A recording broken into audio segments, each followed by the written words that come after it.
The conference room on Nexus Station gleamed with polished metal and glass. Representatives from 200 species filled the chamber, their voices creating a symphony of different languages and sounds. At the center table sat the human delegation, 5 people in simple gray uniforms. Across from them, the Krell ambassador Jakar loomed nearly 3 meters tall, his scales reflecting the cold station lights like armor. Ambassador Sarah Chen kept her hands folded on the table. She had served humanity for 30 years, negotiating treaties and trade agreements across the galaxy. She knew how to read alien body language, how to find common ground between species that had nothing in common. But today something felt different. The Krell delegation had requested this meeting with unusual urgency. Jakar rose to his full height. The room fell silent. His voice came out in deep, rumbling tones that the translator converted to standard human language. Humans expand too quickly. Your colonies spread like disease across systems that should remain neutral. The Krell Dominion demands you abandon 12 frontier colonies immediately. Chen felt her jaw tighten, but she kept her face calm. Ambassador Jakar, those colonies were established in unclaimed systems following all Galactic Collective protocols. We've broken no laws. Laws, Jakar hissed, his tail sweeping across the floor. The Krell respect strength, not paper agreements. You have 7 days to withdraw, or we will take corrective action. The human delegation exchanged glances. Dr. Marcus Webb, their xenoanthropologist, leaned close to Chen. Their culture sees negotiation as weakness, he whispered. If we back down, they'll keep pushing. Chen stood slowly, meeting Jakar's yellow eyes. We will not abandon our people, but we're willing to negotiate reasonable terms for continued expansion that addresses your concerns. The Krell ambassador's mouth twisted into what might have been a smile. His sharp teeth gleamed. Then you have chosen. He turned and walked from the chamber, his delegation following like shadows. 6 days passed. The human government on Earth debated endlessly. Some argued for withdrawal, claiming 12 colonies weren't worth war. Others insisted that backing down would only invite more demands. The United Earth Council remained divided. On the 7th day, Admiral Sarah Chen commanded the defense fleet at Sanctuary Prime, humanity's largest frontier colony. 4 million people lived on the green world below, farming and building a new civilization under orange skies. Chen had visited once, seen children playing in parks that didn't exist when she was young. Now she watched her tactical display, counting down the hours until the Krell deadline expired. Admiral, her tactical officer called out, multiple contacts dropping from hyperspace. Krell signatures. 40 capital ships. Chen's blood went cold. Sound general alarm. Get every civilian ship away from the planet now. But the Krell weren't interested in warnings or evacuations. Their first salvo hit the orbital defense stations, turning them into expanding clouds of debris and bodies. The second salvo targeted the planet itself. Chen watched in horror as lance after lance of plasma fire stabbed down through Sanctuary Prime's atmosphere. Cities vanished in nuclear fire, the communication channels filled with screams that cut off one by one. Her own ships fought back desperately, but the Krell fleet was overwhelming. They had come prepared for battle while humanity had hoped for peace. The engagement lasted 4 hours. When it ended, Sanctuary Prime was a smoking ruin. 4.2 million people were dead. Chen's fleet was scattered, barely a quarter of her ships surviving, and the Krell were broadcasting the footage to every species in the Galactic Collective. Chen sat in her command chair, staring at the dead world on her screen. Her communications officer approached hesitantly. Admiral, we're receiving surrender terms from the Krell. They're demanding we abandon all frontier colonies and pay reparations. Around the bridge, her surviving crew looked at her with hollow eyes. They had just watched millions die. They had fired back until their weapons melted and their ships fell apart. And they had lost, but Chen wasn't thinking about surrender. She was thinking about her daughter Emma, who had moved to Sanctuary Prime 3 years ago. Emma, who sent messages every week about her new garden and the friends she had made. Emma, who would never send another message. Admiral, the communications officer prompted. Chen stood slowly. Her voice was quiet, but every person on the bridge heard her clearly. Send a message to Earth. Tell them the Krell wanted to see what humans do in war. She turned to face her crew, and they saw something in her eyes that made them straighten in their chairs. Tell them it's time to show the galaxy what happens when you murder our children. Across the Galactic Collective, Other species watched the broadcasts from Sanctuary Prime. They had seen the Krell destroy civilizations before, watched other species surrender and submit. It was the natural order of things. The strong dominated the weak. Surely humanity would now bow like all the others. But on Earth, in the halls of government, a different conversation was happening. The United Earth Council assembled in emergency session. Arguments about economics and diplomacy evaporated. Someone had attacked their people, killed their families, destroyed their homes. The vote for total war was unanimous. Military installations across human space woke up. Factories that built civilian ships retooled for war production. Shipyards that had been assembling colony vessels began constructing warships. And in deep storage facilities, the seals broke on hangars that had been locked for 300 years. The archival fleet had been mothballed after the unification wars. When humans finally stopped fighting each other and reached for the stars, every weapon, every tactic, every horrible lesson learned from centuries of human warfare had been carefully preserved and locked away, just in case. Now the doors were opening. Dr. Webb stood in one of those storage facilities watching technicians bring ancient warships back to life. His assistant found him there looking pale. "Doctor, I've been reading the historical files. The things humans did to each other before the unification. Some of these weapons are designed just to cause fear and suffering." Webb nodded slowly. "We became peaceful because we remembered what war really costs. But the Krell don't understand peace. They only understand dominance." He turned to his assistant. "They've studied human culture, but only our recent history. They think we're soft because we chose diplomacy. They're about to learn that choosing peace isn't the same as being unable to fight." In orbit around Earth, Admiral Chen arrived to take command of the rebuilt fleet. She walked through a shipyard where workers labored around the clock, welding and wiring and loading weapons. A young engineer approached her, barely 20 years old. "Admiral, my sister died on Sanctuary Prime. Tell me we're going to make them pay." Chen put a hand on the engineer's shoulder. "We're going to do more than that. We're going to teach the entire galaxy why you don't start wars with humans." On the Krell homeworld, Jakar stood before the War Council, accepting their praise. The attack on Sanctuary Prime had been perfectly executed. Already 5 more human colonies had sent panicked messages about evacuation. The humans were breaking just as he predicted. "When will they surrender?" one of the council members asked. Jakar clicked his claws together. "Within a month, I estimate. Humans are soft. They value individual lives too much. They cannot sustain the losses that true warriors accept." But then a messenger burst into the chamber, scales flushed with alarm. "War Master, we're receiving reports from our intelligence network. The humans are not surrendering. They're mobilizing. Their entire civilization is converting to war production." The council members looked at each other, confused. This had never happened before. Jakar felt a flutter of uncertainty. "How many ships are they building?" "We don't know, War Master, but they've activated something called the archival fleet. Our analysts are trying to determine what that means." Jakar dismissed the messenger and turned back to the council. "It doesn't matter. Let them build their ships. We've already proven our superiority. The next battle will break their spirit completely." But deep in the intelligence files, a Krell analyst was reading human history with growing horror. She had found something the War Council had missed. Humans didn't just fight wars. They perfected them. They studied them. They turned killing into science and suffering into strategy. And they never, ever forgot. She typed a message to her superiors. "Request urgent meeting. Have discovered critical information about human warfare capabilities. Previous assessment may be catastrophically incorrect." The message was flagged for review and filed away. It would be read 3 weeks later when it was far too late. The declaration of war came 24 hours after Sanctuary Prime fell. It wasn't a long document, just 3 sentences broadcast to every species in the Galactic Collective. "The Krell Dominion has committed an act of genocide against the human species. We hereby declare a state of total war. We will accept nothing less than unconditional surrender." Across the galaxy, alien diplomats looked at their translators, certain something had been lost in conversion. Totalva? That term didn't exist in most galactic languages.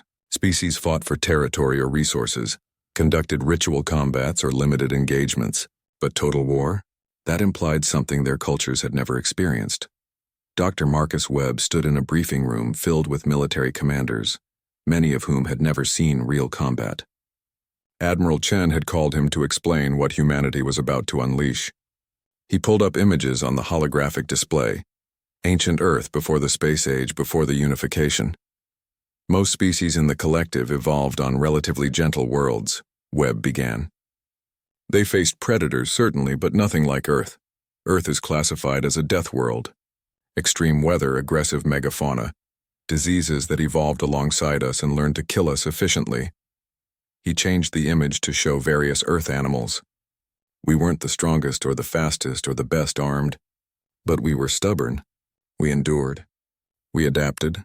And eventually we won. A general raised his hand. Doctor, the Krell know this. They've studied our biology. Webb smiled grimly. They studied our bodies, not our history. Let me show you something. The display changed to show battles from Earth's past. Medieval sieges where humans starved for years rather than surrender. World wars where millions died in single battles. Nuclear weapons used not once but twice, despite knowing the horror they would cause. We didn't just fight for survival, Webb continued. We turned warfare into art and science. We wrote books about it, studied it in universities, created entire philosophies around it. Sun Tzu, Clausewitz, modern military doctrine. Every human war made us better at the next one. He paused. The Krell think war is about honor and strength. We're about to teach them that war is about winning, no matter the cost. Admiral Chen took over the briefing. Our first objective is to prove that humans don't fight like other species. Captain James Riley stepped forward. A young officer approached, looking uncomfortable with the attention. Chen continued. Captain Riley commands the frigate Defiant. 2 days ago, during the retreat from Sanctuary Prime, his ship was crippled. Weapons offline, engines at 30%. A Krell destroyer moved in for the kill. She smiled. Captain, tell them what you did. Riley cleared his throat. We couldn't outrun them or outfight them, ma'am. So I had the crew gather every piece of debris we could in the cargo bay. When the Krell closed to point-blank range, we vented the bay directly at them. Scrap metal, broken furniture, even food containers. At that velocity, it hit like buckshot. And then, Chen prompted. While they were dealing with their damaged sensors, we rammed them, used our last thruster fuel to punch through their starboard hull. Took out their main power conduit. Riley shrugged. My crew sealed their suits and we all moved to the port side section that was still pressurized. Waited 3 hours for rescue. The room was silent. Finally, one admiral spoke up. That's insane. You could have all died. We were going to die anyway, sir, Riley replied simply. This way we took them with us, Chen nodded. This is the new doctrine. The Krell expect traditional warfare. Formation battles, honorable engagements, predictable tactics. We're going to give them chaos instead. Every weapon, every trick, every underhanded tactic humans have ever invented is now authorized. Over the next month, humanity transformed. Factories worked triple shifts. Civilian transports were armed with missile pods welded to their hulls. Mining ships mounted railguns designed to break asteroids, now aimed at warships. Scientists who had been studying alien biology for peaceful purposes now weaponized that knowledge, creating agents that would incapacitate Krell but leave their ships intact for capture. The archival fleet arrived at staging areas across human space. These weren't the sleek, efficient ships of modern design. They were blocky, brutal machines built when humans still fought each other. Dreadnoughts with armor 3 meters thick. Carriers that launched autonomous drones programmed with kamikaze protocols. And one ship that made even Admiral Chen uncomfortable. The Prometheus. A vessel designed to be crewed by volunteers who knew they would never come home. Dr. Webb recorded everything in his personal log. I'm watching my species prepare for something terrible, he narrated. We're not doing this for glory or honor. We're doing it because the Krell killed our families and we're going to make sure they never do it again. I'm horrified by what we're becoming. But I understand it, because I had a nephew on Sanctuary Prime. The first major engagement came at Helios Junction, a strategic system that connected 3 major trade routes. The Krell sent 40% of their total fleet, confident that one decisive battle would break humanity's will. They arranged themselves in traditional formation. Capital ships in center, cruisers on the flanks, fighters screening the advance. Admiral Chen commanded the human fleet from the bridge of the battleship Vengeance. She watched the Krell approach with mathematical precision, exactly as their doctrine prescribed. Tactical, they're doing everything by the book. Yes, ma'am, her tactical officer confirmed. Classic hammer and anvil formation. Good. Let's teach them why humans stopped using books like that 1,000 years ago. Execute Plan Chaos. What happened next would be studied by military historians across the galaxy for centuries. The human fleet split into dozens of small groups, each operating independently. They refused to form up for the traditional battle the Krell expected. Instead, they attacked from every angle, using the asteroids and debris fields as cover. Krell ships found themselves facing enemies that appeared and vanished like ghosts. Human frigates would fire a salvo and then dive behind cover before return fire could hit them. Damaged human ships didn't retreat. They accelerated toward Krell vessels and detonated their reactors at point-blank range. Autonomous drones swarmed Krell fighters, each one programmed to trade its existence for an enemy. Captain Riley's frigate group pioneered a new tactic. They fired their missiles not at ships but at the space between formations. The missiles detonated and released clouds of reflective chaff that scrambled Krell sensors. While the enemy was blind, human ships closed to knife-fighting range and targeted specific systems: engines, weapons, communications. But the Krell were professional warriors too. They adapted, reformed their lines, concentrated their fire. Human ships died by the dozens. The Vengeance took a plasma lance through its port side, killing 200 crew. Chen felt the deck shudder beneath her feet but kept her focus on the tactical display. "Ma'am, we're losing ships faster than projected," her executive officer reported. "Casualties are at 40%. Chen nodded grimly. "Continue the attack. Send the Prometheus." The volunteer ship accelerated past the main fleet, its crew of 500 singing old Earth songs as they flew toward the Krell command ship. The Krell concentrated all their fire on it, recognizing the threat. But the Prometheus was built to take punishment. Its armor held long enough to get close, and then its reactor went critical. The explosion vaporized the Krell flagship and damaged a dozen other ships. But more importantly, it created chaos in the enemy formation. Human ships poured through the gap, targeting command vessels, cutting apart the Krell fleet's ability to coordinate. The battle lasted 14 hours. When it ended, both fleets were shattered. The Krell technically held the field, but they had lost 30% of their force. Humans had lost more ships, but they had also captured 3 Krell cruisers and taken 2,000 prisoners. On the Krell homeworld, Jakar watched the battle reports with growing unease. His species had won, but it felt like losing. The humans had traded lives for Krell blood at ratios that made no sense. 3 human ships destroyed for every Krell vessel. But the humans acted like they had won a victory. Worse, his intelligence officers brought disturbing reports. The humans were already replacing their losses.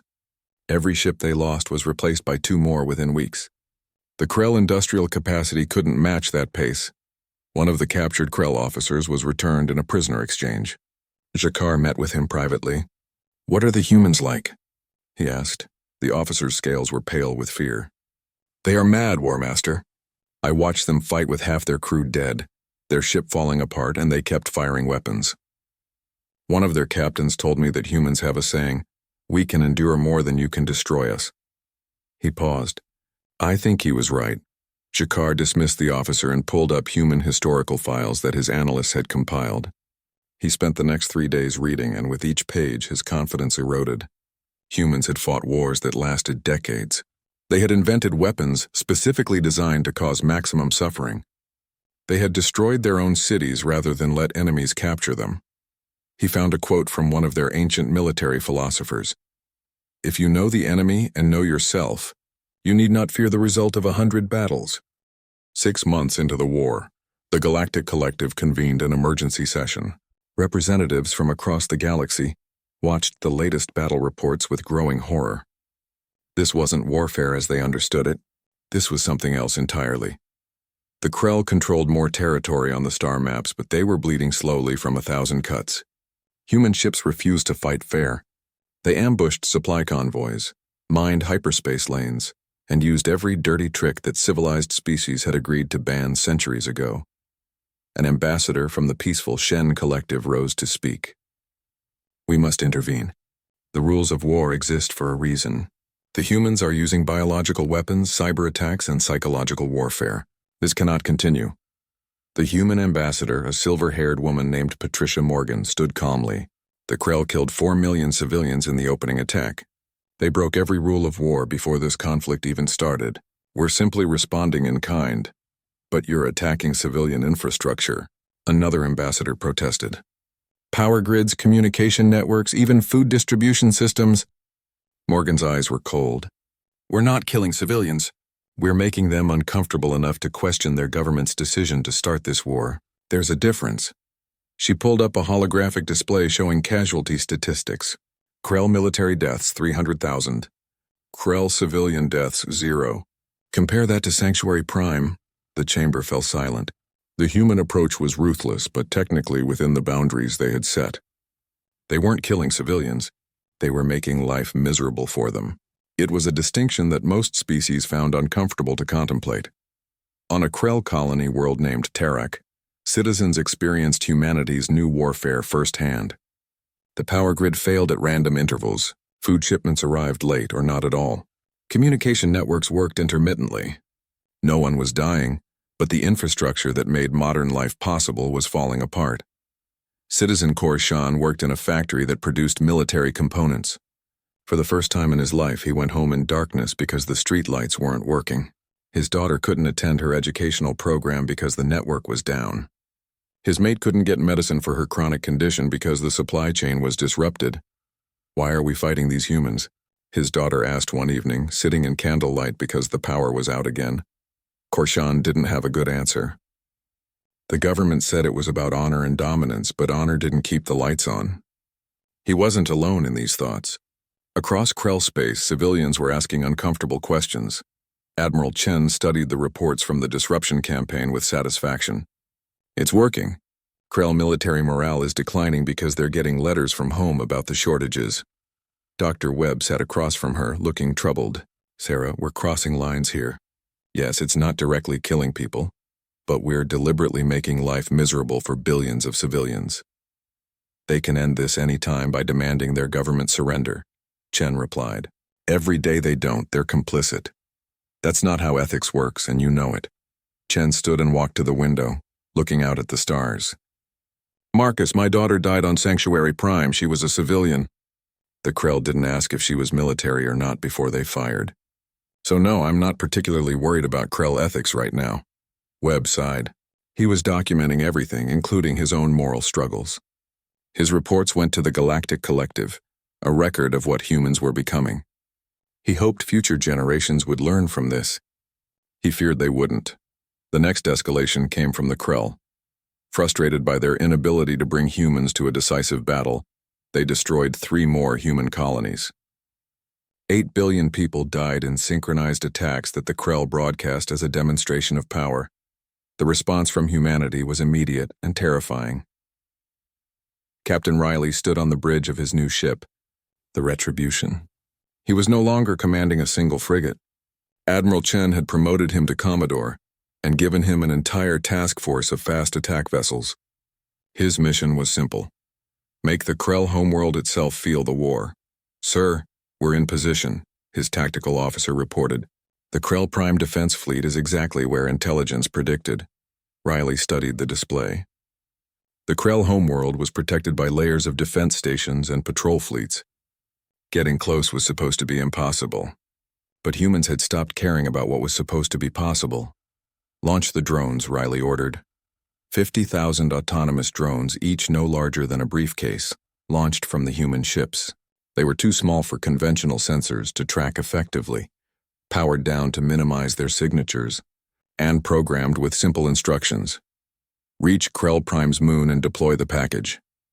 The Krell Defense Fleet detected some of them and destroyed thousands. But you couldn't stop them all. Enough got through. On Krell Prime, citizens looked up at their moon, a constant presence in their sky, a symbol of stability and home. And then it flickered. Just for a second, the reflected light from their sun seemed to dim. It happened again and again. A pattern emerged. The moon's light was stuttering like a dying lamp. Panic spread across the planet. What was happening?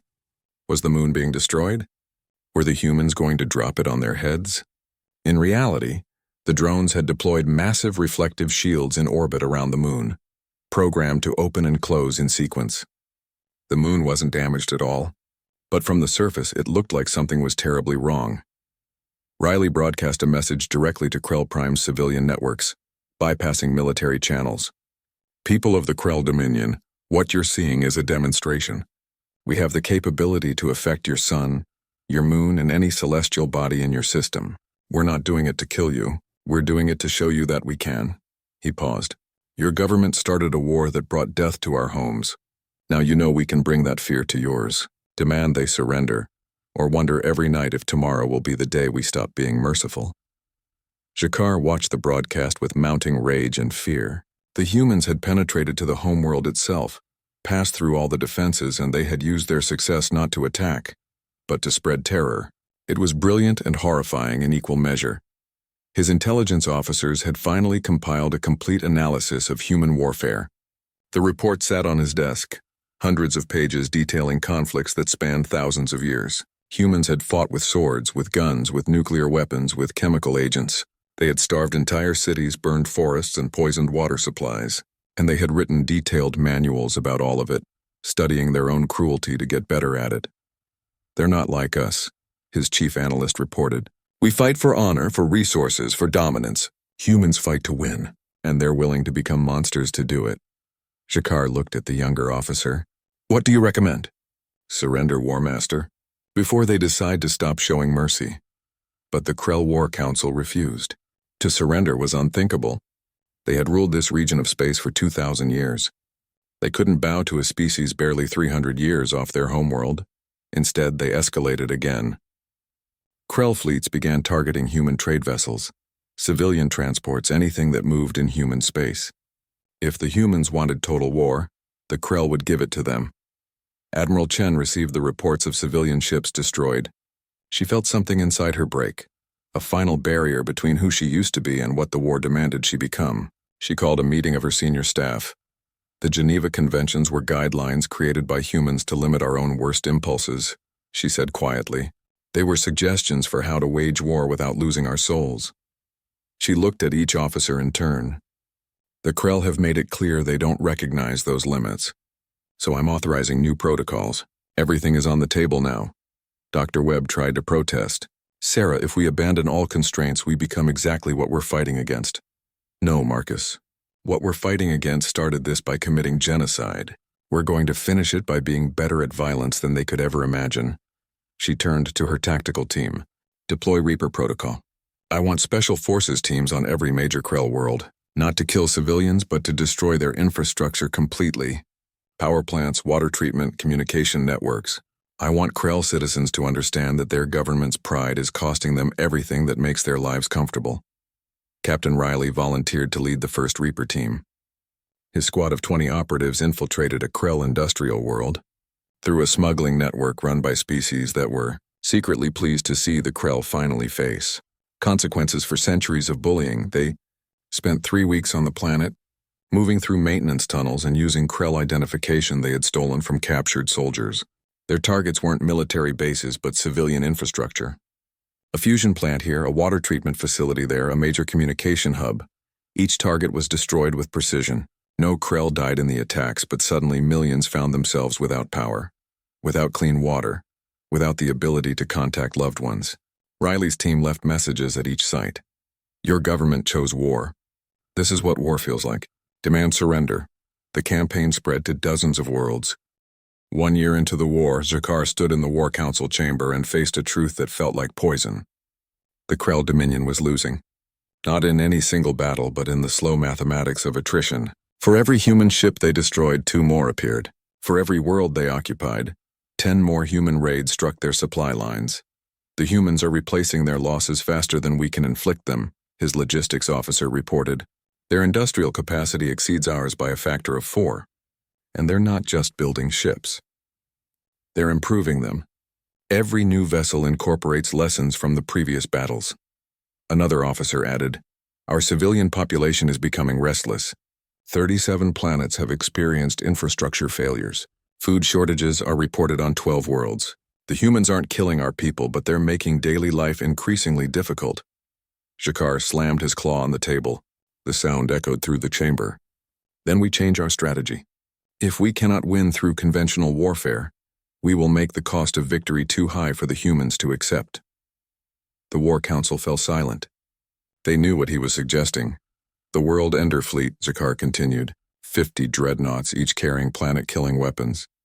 We send them to Earth itself. If the humans want total war, we'll give them total annihilation. The oldest member of the council, a female named Shartek, rose slowly. That is a line we have never crossed, War Master. To destroy a homeworld is to invite retaliation beyond measure. What more can they do? Jakar demanded. They're already attacking everything. Let them know that we're willing to match their ruthlessness. The vote was close, but it passed. The World Ender Fleet began preparations.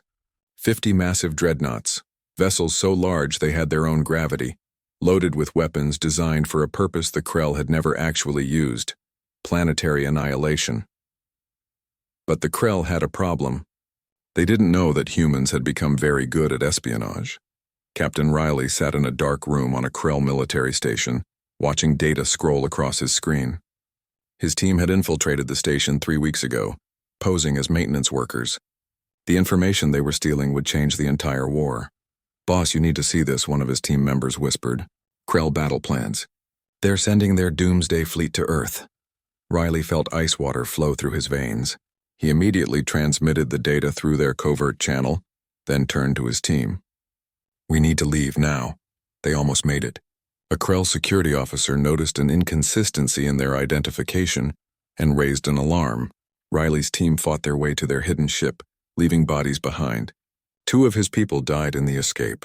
He made it to the ship's cockpit covered in blood, both his own and Krell. As they jumped to hyperspace, Riley transmitted everything they had stolen. Command, this is Reaper 1. The Krell are coming to Earth, and they're bringing hell with them. On Earth, Admiral Chen received the intelligence with grim acceptance. Part of her had been expecting this. The Krell were losing, and desperate enemies did desperate things. She called an emergency meeting of Earth's military leadership. The World Ender Fleet will arrive in approximately 6 weeks, she explained, showing the tactical projections. They'll drop from hyperspace at the edge of our system and burn in-system toward Earth. Intelligence suggests they plan to bombard the planet from orbit until it's uninhabitable. The room erupted in panicked voices. Earth was home to 30 billion people. Evacuation was impossible in 6 weeks. What are our options? The Secretary of Defense demanded. Chen brought up the defensive plans. We can evacuate essential personnel and children, roughly 2 billion people if we commandeer every ship in the system. Everyone else, she didn't need to finish the sentence. Dr. Webb stood up. There has to be another way. We can't just abandon Earth. We won't, Chen said firmly. I'll take every combat-capable ship we have and meet them at the system's edge. We'll fight them there. Sarah, they have 50 dreadnoughts. We have maybe 200 ships that can fight at that level. The math doesn't work. Then we change the math, Chen replied. She turned to her tactical team. I want every ship that can fly, combat ready or not. I want the archival fleet, the reserve fleet, even the training vessels. And I want volunteers. Anyone who wants to stay and fight for Earth, I'll take them. The call went out across human space. Within days, ships began arriving at Earth. Warships, yes, but also civilian vessels mounted with whatever weapons their crews could find. Cargo haulers with missile pods. Passenger liners with railguns. Even a tourism ship that welded mining lasers to its hull. More importantly, volunteers came. Retired military officers who thought they'd never see combat again. Merchant captains who'd lost family to Krell attacks. Young people barely out of training who couldn't stand the thought of running while Earth burned. Riley's ship limped into Earth orbit 3 weeks before the projected Krell arrival. He went directly to Admiral Chen's office, still bandaged from his injuries. I'm requesting permission to return to my squadron, he said without preamble. Chen looked at the younger man who had become one of her most effective officers. James, you're injured. You've done enough. My daughter lives in New York, Admiral. She's 7 years old. Her mother got her on an evacuation transport, but I'm not running. If the Krell want Earth, they'll have to go through me first. Chen nodded slowly. Report to the Retribution. You have command of the Fast Attack Squadron. As Riley left, Dr. Webb entered. He looked older than his years, worn down by months of documenting humanity's descent into total warfare. Sarah, I need to talk to you about what we're becoming. Now's not the time, Marcus. It's exactly the time. We're about to fight a battle that might end our species. Don't you think we should consider whether the species we're fighting to save is worth saving? Chen turned to him, and Webb saw something in her eyes that frightened him. It wasn't anger or hatred. It was acceptance. Marcus, the Krell made us into this. They wanted to see what humans do in war, so we showed them, and now they're coming to finish what they started. She walked to the window, looking down at Earth. I lost my daughter a year ago, but 30 billion people still have their children down there.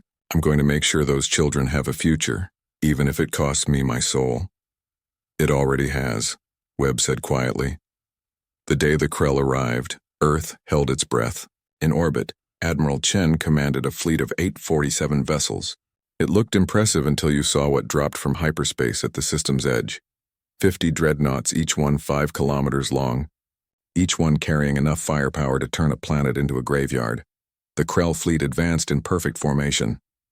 Shakar commanded the flagship Endless Conquest, standing on a bridge that overlooked a crew of thousands. He broadcast his message to Earth. You have awakened the fury of the Krell Dominion. Now you will face extinction. There will be no surrender, no mercy, no survivors. Chen broadcast her reply. Then you'll die here in our system looking at a planet you couldn't break. Come and try. The Battle of Sol began 72 hours before the Krell reached Earth. Chen sent her fastest ships forward in waves, not trying to win but to slow the enemy down and gather intelligence. They died by the dozens, but each one transmitted data before they fell. Captain Riley led the fast attack squadron in hit-and-run strikes. His ships would appear from behind asteroids, fire everything they had, and vanish before the Krell could respond effectively. They couldn't stop the dreadnoughts, but they could hurt them.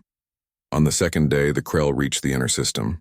Earth's orbital defenses opened fire, massive stations that had been converted into weapons platforms.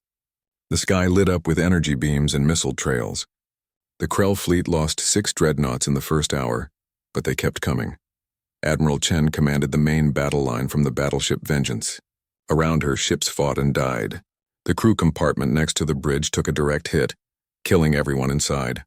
She felt the deck shudder but kept her focus on the tactical display. Admiral, we're losing ships faster than they are, her tactical officer reported. At this rate, they'll break through to Earth in 6 hours. Chen looked at the display, calculating odds that kept getting worse. Then she made a decision. Order all damaged ships to set ramming courses. Anyone who can't fight can still kill. Across the fleet, captains received the order. Some protested. Most accepted. Ships with failing shields and broken weapons turned their noses toward the enemy and pushed their engines to maximum. The Krell fleet suddenly found itself facing suicide attacks from every direction. A human destroyer, its entire starboard side open to space, crashed into a dreadnought's engine section and detonated its reactor. The explosion crippled the massive ship. A wounded cruiser rammed another dreadnought's bridge, killing Jakar's second-in-command. On Earth, billions watched the battle in the sky. They saw stars that weren't stars, the flare of ships dying. Parents held their children and wondered if they would see tomorrow. Captain Riley's ship took a direct hit that destroyed his engines. He was drifting, weapons dead, unable to maneuver. The tactical display showed Jakar's flagship ahead, beginning its final approach to Earth. Riley looked at his remaining crew. 30 people, all that survived from a crew of 200. 3 months after the Battle of Sol, the Galactic Collective convened on Nexus Station. The chamber was full, but the mood was different from any previous gathering. Every species watched the human delegation with a mixture of respect, fear, and uncertainty. The Krell had surrendered 16 hours after their fleet fell at Earth. It was unconditional, absolute, and broadcast across every Krell world simultaneously. The dominion that had ruled this region of space for 2,000 years had collapsed in 14 months of war. Ambassador Patricia Morgan stood before the collective, no longer needing to defend human actions. Now she represented the victors, and everyone knew what that meant. The war is over, she began simply. The Krell Dominion has surrendered. Now we must decide what comes next. A Shen ambassador raised a tentacle. The human military could occupy Krell space completely. Many species fear you will become the new dominators. Morgan shook her head. Humanity didn't fight this war for conquest. We fought because we were attacked, and we fought to make sure it never happens again. Our terms are simple. She brought up a holographic display. First, the Krell military is disbanded permanently. Their warships will be scrapped or converted to civilian use under collective supervision. Second, the Krell will share their advanced technology with all collective species freely and without restriction. This isn't about punishment. It's about ensuring that no single species can threaten others through technological superiority. She paused, gauging reactions. Third, human observers will be stationed on major Krell worlds for 50 years. Not as occupiers, but as monitors. We'll ensure the demilitarization is complete and permanent. The chamber erupted in discussion. Some species thought the terms too harsh. Others thought they were too lenient. One ambassador from a species that had suffered under Krell aggression centuries ago asked, "What about reparations? The Krell owe blood debts to many worlds." Morgan's face hardened. The Krell owe humanity 23 billion lives. There's no reparation that can balance that scale, but making their people suffer more won't bring our dead back. What we want is something more valuable than resources. We want change. She brought up the final and most controversial term. The Krell must teach their children what happened. Not a sanitized version. Not propaganda. The truth. How they started a war of aggression. How they committed genocide. How they lost. Every Krell child will grow up knowing what their government did and what price was paid. The chamber fell silent. This wasn't just about ending a war. It was about changing a culture. Jakar sat in the gallery, still technically a prisoner but allowed to attend as a witness. He had spent 3 months in human custody, treated correctly but forced to watch documentation of the entire war. Every battle, every casualty report, every Krell colony that fell. He had watched his civilization crumble in recordings and statistics. Dr. Marcus Webb sat beside him, documenting the proceedings. They had developed an odd relationship. Webb was writing the definitive history of the war, and Jakar was his primary source for the Krell perspective.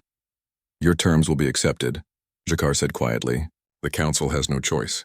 But changing our culture, that will be harder than you think," Webb nodded. "That's why it's necessary.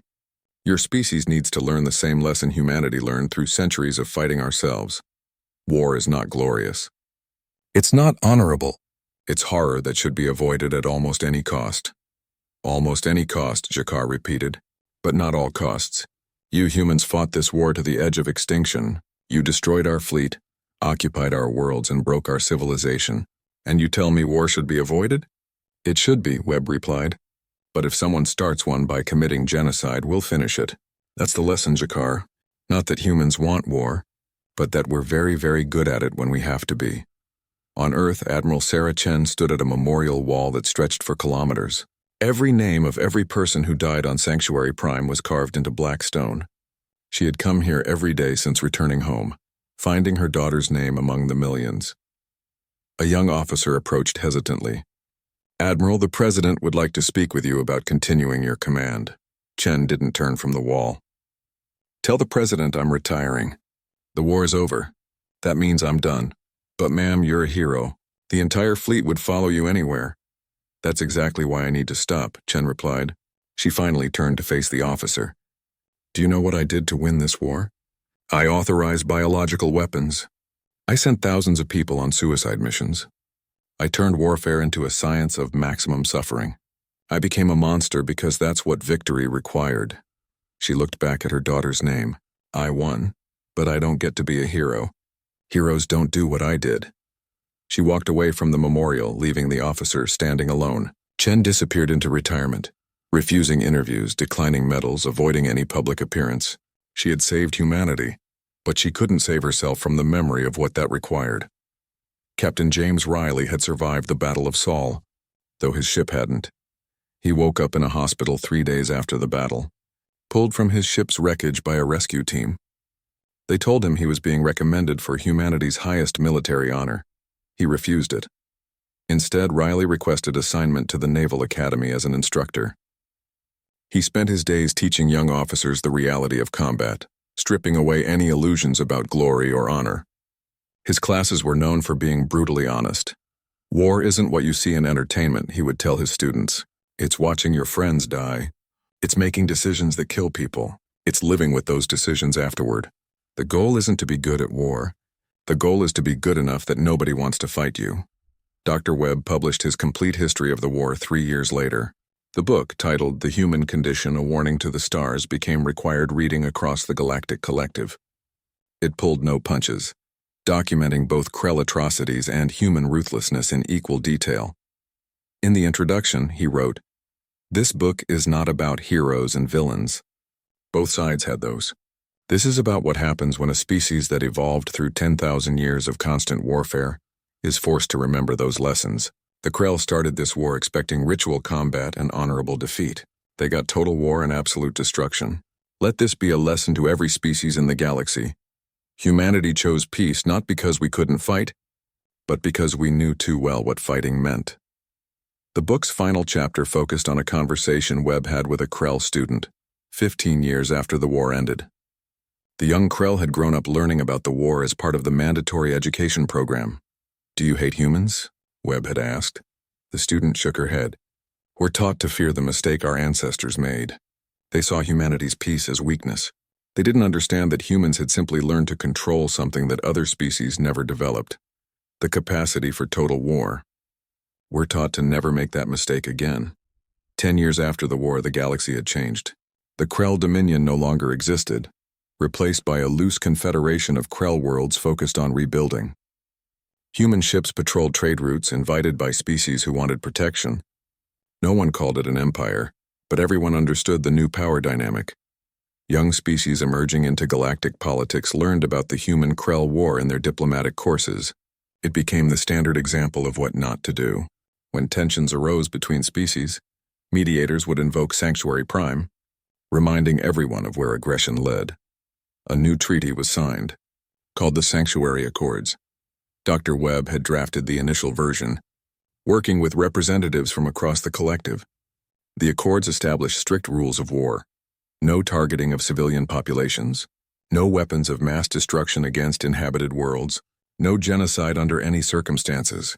The preamble read, "War is not glory. War is not honor. War is horror that should be avoided at almost any cost." These accords exist to remind all species that if war comes, there are still lines that must not be crossed. The human-Krell war showed what happens when those lines are broken. Let us never forget that lesson. 20 years after the war, a young species called the Dreth began making aggressive demands toward a neighboring species.